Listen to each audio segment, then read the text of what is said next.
I thought I'd read for you now my favourite poem, which is Eidolons by Walt Whitman. And I think this is just the most astounding masterpiece. It stands far and away above any other poem I've ever encountered. I think even other poems by Walt Whitman, I think this is just the most singular masterpiece. And it's worth publicising, if nothing else, because I think that not enough people talk about this poem, not enough people know about this poem, and I think it's just one of the most staggering things that's ever been written. So, possibly without further ado, here we go. Eidolons by Walt Whitman. I met a seer, passing the hues and objects of the world, the fields of art and learning, pleasure, sense, to glean eidolons. Put in thy chant, said he, no more the puzzling hour nor day nor segments parts put in, but first before the rest is light for all, an entrance song of all, that of eidolons. Ever the dim beginning, ever the growth, the rounding of the circle, ever the summit and the merge at last, to surely start again. Eidolons, eidolons, ever the mutable, ever materials changing, crumbling, recohering, ever the ateliers, the factories divine, issuing eidolons. Lo, I or you or woman, man or state, known or unknown, we seeming solid wealth, strength, beauty build, but really build eidolons. The ostent, evanescent, the substance of an artist's mood or savant studies long, or warriors, martyrs, heroes' toils to fashion his eidolon. Of every human life, the units gathered, not a thought, emotion, deed left out, the whole or large or small, summed, added up in its eidolon. The old urge, based on the ancient pinnacles, lo, newer, higher pinnacles, from science and the modern still impelled, the old urge, eidolons. The present, now and here, America's busy, teeming, intricate whirl of aggregate and segregate, only thence releasing today's eidolons. These were the past, vanished lands of all the reigns of kings across the sea, old conquerors, old campaigns, old sailors' voyages joining eidolons.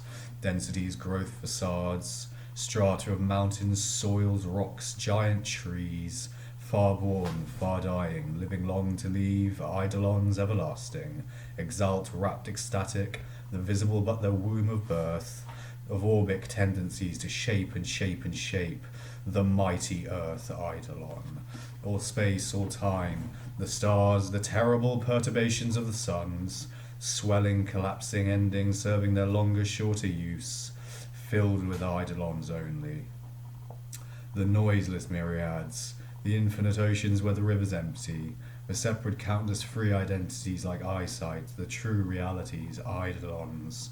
Not this world, when all these the universes, they the universes, purport and end, ever the permanent life of life. Eidolons, eidolons. Beyond thy lectures, learned professor, beyond thy telescope or spectroscope, observer keen, beyond all mathematics, beyond the doctor's surgery, anatomy, beyond the chemist with his chemistry, the entities of entities, eidolons, unfixed yet fixed, ever shall be, ever have been and are, sweeping the present to the infinite future. Eidolons, eidolons, eidolons.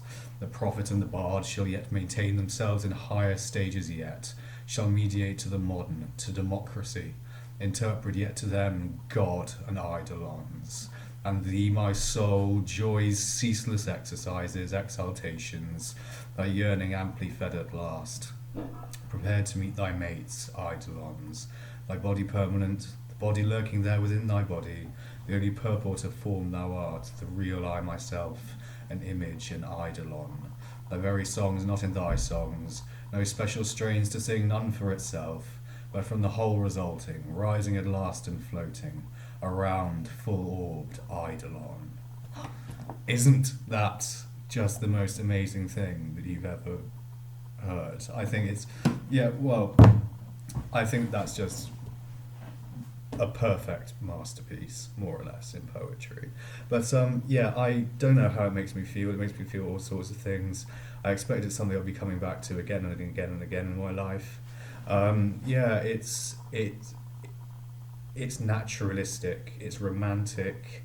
It's of the Enlightenment and the Romantic movement combined and coalesced upon an awe and fascination with nature and a devotion to nature and a worship of nature, I think, is what that poem signifies to me anyway, or one of the many things it signifies to me. The role of the artist as interpreter of nature, possibly.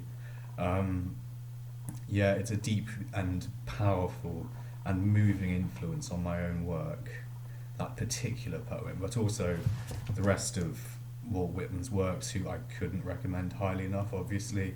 And yeah, but interestingly enough, he was in his 50s when he wrote Eidolons.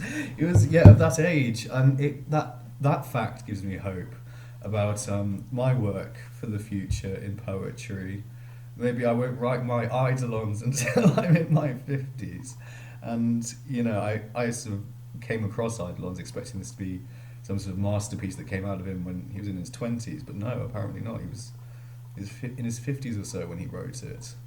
So I don't know how to feel about that. It's just an astounding masterpiece, is all I can really. That's the best I can say about it, I think.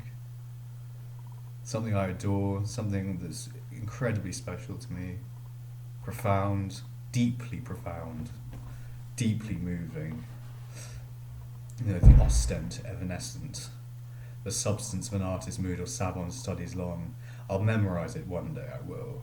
And I also integrate it into my stand-up comedy and do that on stage before reading a bit of my poetry, or like a bit of my horrible poetry that was part of a stand-up gig. And it was a poem about murder that I whacked out on stage for shock value.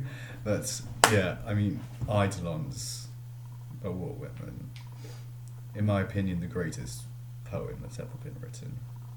There you have it, ladies and gentlemen. Thank you for watching. I love you lots. And I'll see you soon, hopefully. Yes.